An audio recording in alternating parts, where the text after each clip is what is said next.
Good morning. In about 48 hours, the polls will open. Michiganders will finally have an opportunity to cast their ballots in the general election and make their voices heard. What's at stake and what should you know before exercising your constitutional right to vote? Our roundtable will sort it all out. Howard Edelson, Rochelle Riley, Ingrid Jocks, Dave Dulio, Al B.J. Williams, and Ross Jones will be with us. It's Sunday, November the 4th. I'm Chuck Stokes, and this is a Spotlight on the News Democracy 2018 Election Special. Change is going to come.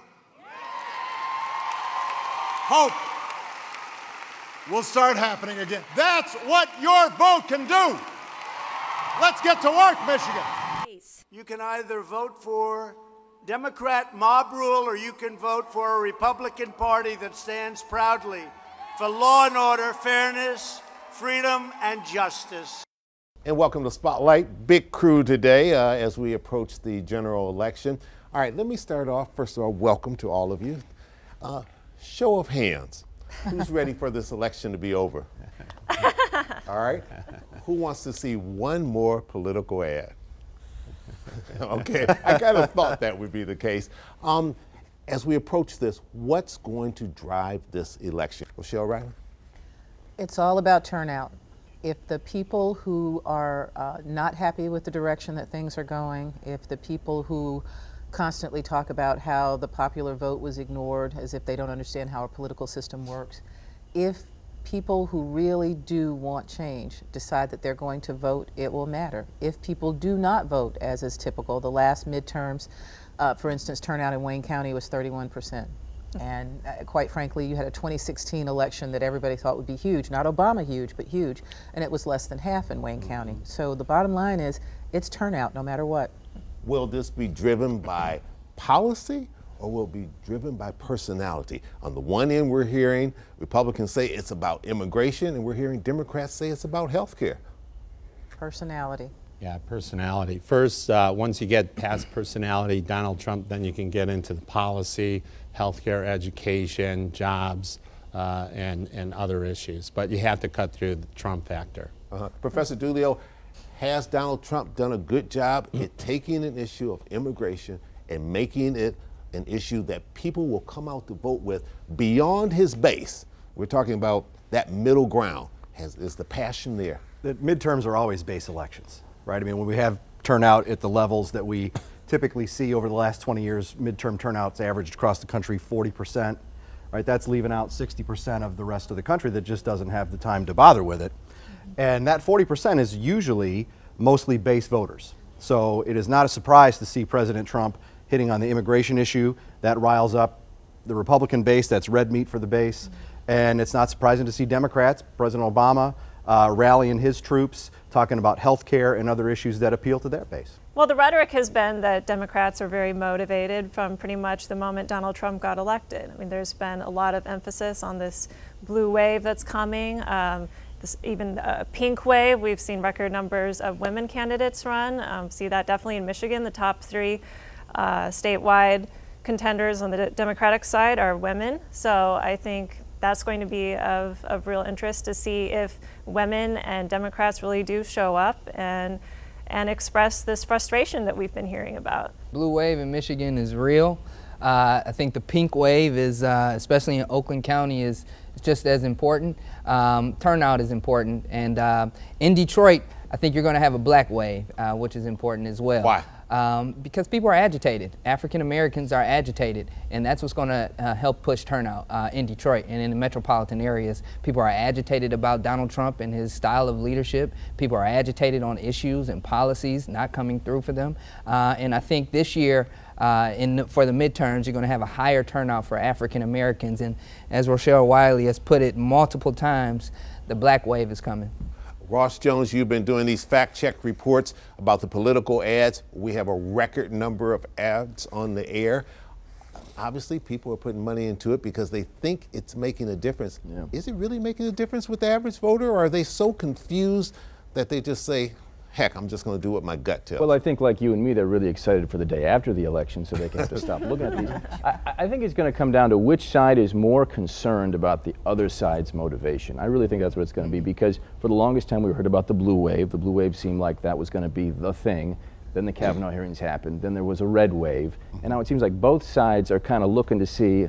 In a purple state. Are they more excited than we are? Yeah. So I genuinely think that concern is what's going to drive both sides out, and we're going to see who's more worried about the other team. Republicans are getting more motivated, but again, it depends how long that enthusiasm can be maintained and if they do actually show up. Hang on 1 second. I got to get to a break. When we come back, I'll pick up with Dave Dulio, and we'll drill down on some of these important statewide races. We'll be right back. Stay with us.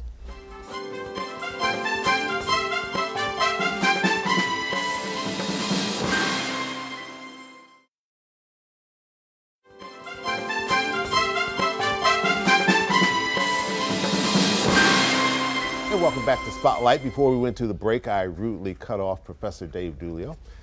I'll pick up with you. Very quickly, Chuck, just to say I agree with Ingrid that I think the enthusiasm gap between the parties is evolving and has changed over the last several months. Democrats had a big lead, Republicans caught up after the Kavanaugh hearings, but I wonder what has happened given the events of the week before, the bombings or the attempted bombings of Democrats and the synagogue shooting in Pittsburgh.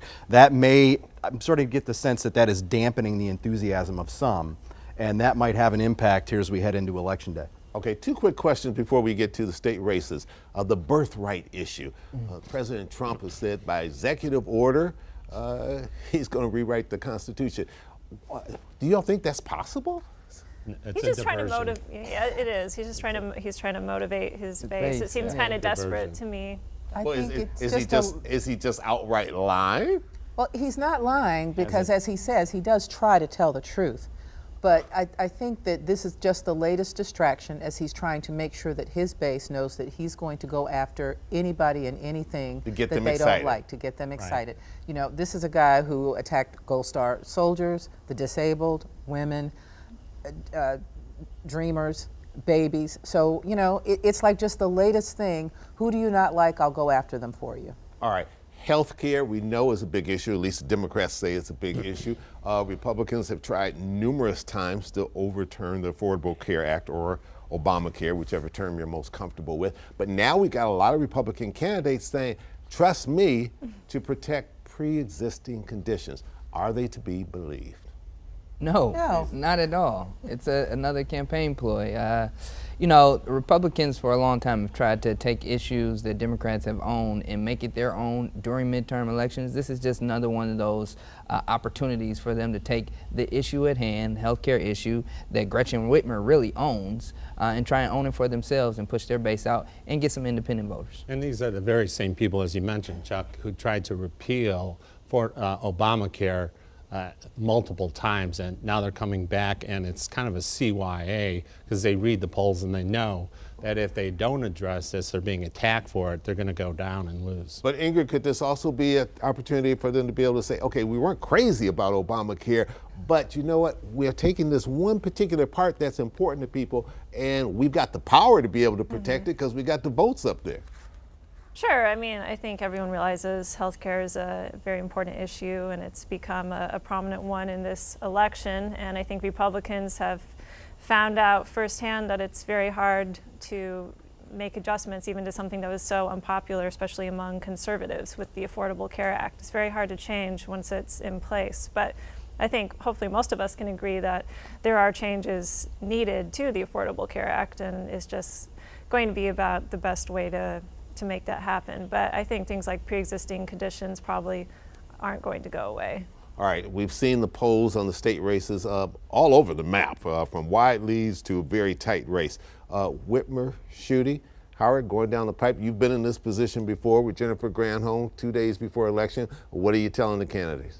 Telling the candidates stay with the program. It's working, and it's all about now getting our base out, our voters out on election day. And I think she's going to win. All right. Bill Schuette, what does he have to do right about now? Put the fire out. That's what he needs to do. You know, the Republican Party in the state of Michigan, it's on fire. and he needs to do whatever he can to stop the blue wave, black wave, and pink wave from taking hold over the next few days. And so they're going to have to, everybody in the Republican Party needs to pick up a hose or a bucket and start putting that fire out in order for them to save face, save some seats in the House, save some seats in the Senate, and possibly pick up a Secretary of State or maybe save one of the Supreme Court seats. All right, we've seen at least in the Epic MRA Detroit Free Press poll that the one race that was dead heat was for the Attorney General for this state, between Leonard and Nessel. That's got to motivate both sides to get out there and vote if it's that close, right, Dave Duke? So absolutely, that's one of those that is a base race, right? We tend to think of governors and even lieutenant governors, maybe certainly United States Senate, but you get down to those more, I hate to call them bureaucratic offices, but they're service offices in the state where they are carrying out things that in the executive branch, the chief lawyer, right, there's not a whole lot of issues one can run on, and the candidates are trying to do it, but those are the races I think that are base races 100%. It'll be interesting to see too, I think that this is a race along with the U.S. Senate race where we can see the impact of straight party ticket voting being off the ballot having an impact. First time in what, 127 years? Yeah, that's going to be a real adjustment for people.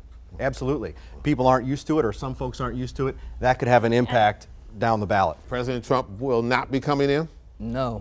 Down to the wire. Yeah, I don't think so. But he's got lots of his surrogates coming through here, and the same with the Democrats. Ross Jones, you did these fact check reports. Of the reports, which ones stand out the most that viewers should be most concerned about? Well, if you see a negative ad, I can pretty much guarantee you that it is taking some sort of a grain of truth and coming up with a pretty interesting narrative. And I'm also trying to figure out which race Nancy Pelosi is running for in Michigan. I haven't figured that out yet, but she's on every ad. She's in everybody's ads. Everybody's ad. I mean, one of the ads people have talked to me the most about is one that has really been picking up steam lately that says Haley Stevens, who's running against Lena Epstein, is a carpetbagger who lives in her parents' basement. Now, being a carpetbagger used to be enough of an attack ad, but now you have to live in your parents' basement. Basically says that she just showed up and is now living in her mom's house. The truth of the matter is, she grew up in Michigan, graduated from Seaholm High School, went to Washington, worked there for many years, came back last year, and then obviously has been running for office. But if you watch that ad, you don't get that impression. There have also been some interesting ads about Gretchen Whitmer that have been coming on lately, saying that she wants to do a pretty radical government health care takeover. She's not running for president. She's not running for any federal office that will allow her to do that. She did give some very tepid endorsement to single-payer health care if the federal government wanted to do that someday, but she has no control over that. But if you watch these ads, you get the impression, and that's true on the Republican side as well, that everybody's much more extreme than they actually are. Hang on one second, Howard. I'm going to get to a break and we'll come back and see what's in your mind. And we'll talk about some of these proposals. We've got 3 statewide proposals, and some of them are probably confusing the heck out of everybody. We'll be right back.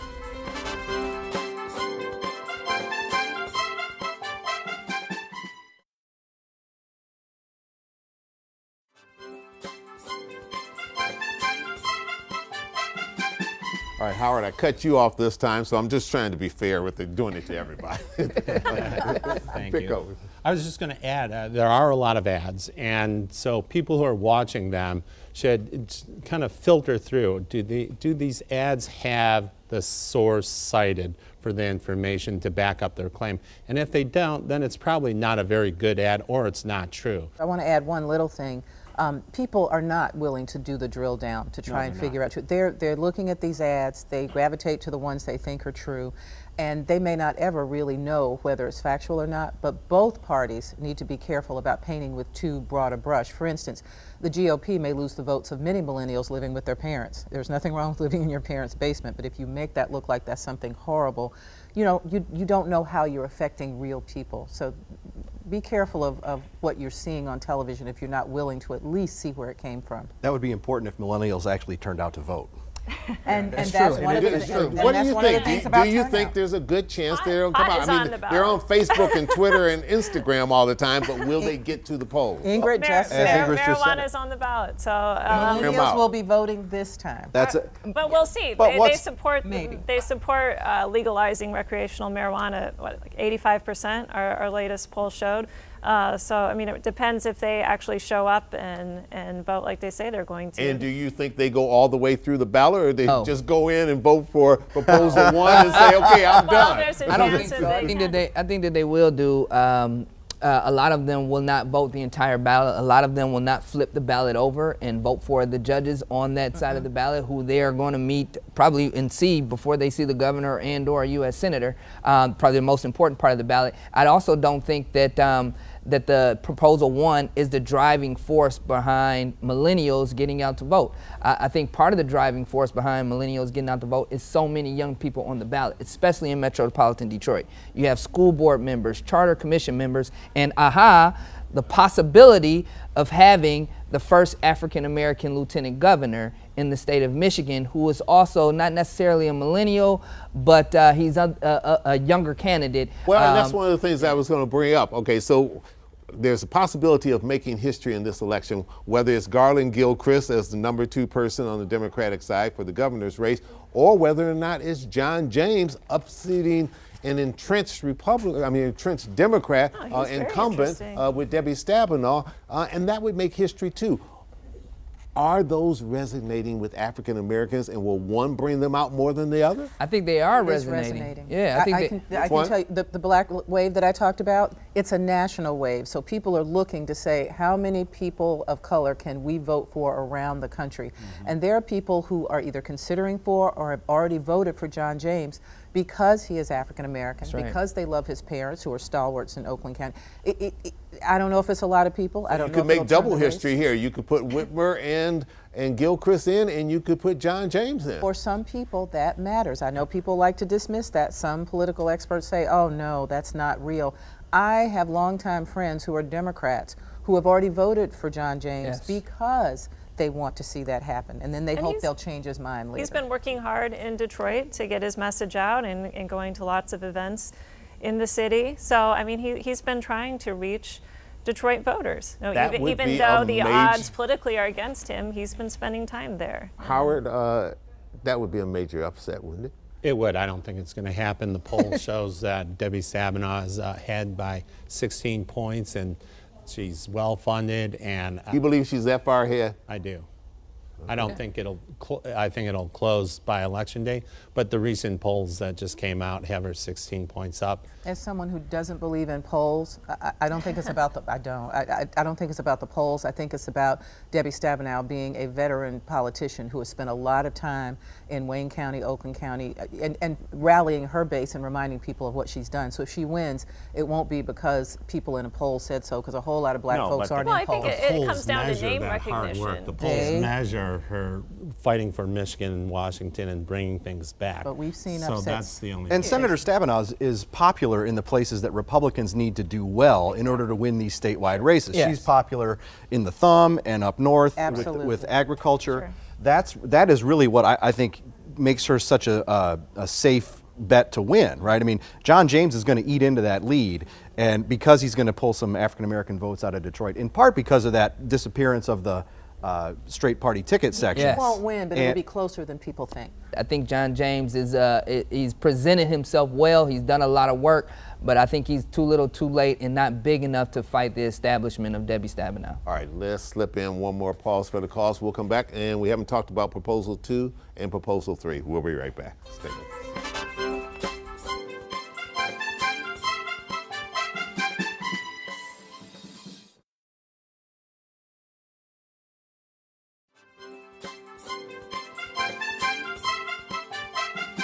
And welcome back.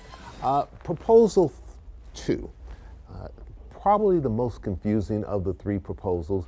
I find people coming up and just saying, I'm not sure which way to vote here. I'm not sure who to believe here. You did some fact checking. Yeah, and the proposals have really gotten lost in the shuffle of all this. That's the reason you say that's for redistricting. Indeed. The gerrymandering. Which way will the future go? Yeah, one of the ads we fact checked is an anti-Proposal 2 ad, and they're not really attacking the substance of what Proposal 2 would do. They're attacking sort of the structure. They're attacking these 13 mystery people that'll be appointed that they could theoretically say will be unpoliced. They can spend as much money as they want. They can spend as much. They can pay themselves whatever they want. All these unlimited perks. If you look at the language, I guess you could argue theoretically that is possible, but this is going to be something that's going to be so highly looked at by all of us, by reporters. That's a pretty unlikely thing, but that's what they're really attacking is, well, the worst case scenario if you appoint all these new people is who knows what they're going to do. They haven't gone after the actual substance of what they're trying to do as it relates to gerrymandering. If Proposal 2 wins, is Katie Fahey, is she become the newsmaker of the year? I mean, this person who just grassroots, no political ties, comes out of nowhere, and takes on the Michigan Supreme Court and everybody else and gets this proposal through. Dave Doolittle? Well, I think it'll pass. I think all three will pass. But that's not the end of the story, right? Especially on 2, look out for a wave of litigation. Right. Sure. That's gonna, and there are, it's what, 3,000 words long, the proposal. That just means there's more to sue about. And you got to debate over the minority-majority districts, and there's is that all being sorts of protected things under the voters' rights? Right, all sorts of Your things. question is yes on Katie, because that's the best of America, when an average person can step up and say, something needs to be changed, let's try it. It's like the Affordable Care Act. It's not perfect, but at least there's an attempt to change something that is very wrong. Proposal 3, promote the vote, opening up the process, supposedly making it easier for people to vote. How could anybody argue against that, but yet we are seeing opposition? Right? I don't know how you argue against making access to the ballot easier, unless you are, just as Ms. Riley has said, against more African Americans coming out to vote. Same-day voter registration, no reason, absentee voting. I mean, those are all reasons to get people more engaged. If you're against getting people more engaged, then you're fighting against what we believe in democracy. Is opening up the system, is fraud a real legitimate issue here, or is that a scare tactic? I mean, I think it's worth raising the question and be really fundamentally changing how Michigan does elections. But I think the legislature really brought this on itself when, a few years ago, when it passed straight ticket voting, and that has been a several-year legal battle now in effect. At the same time, they should have opened up voting in other ways.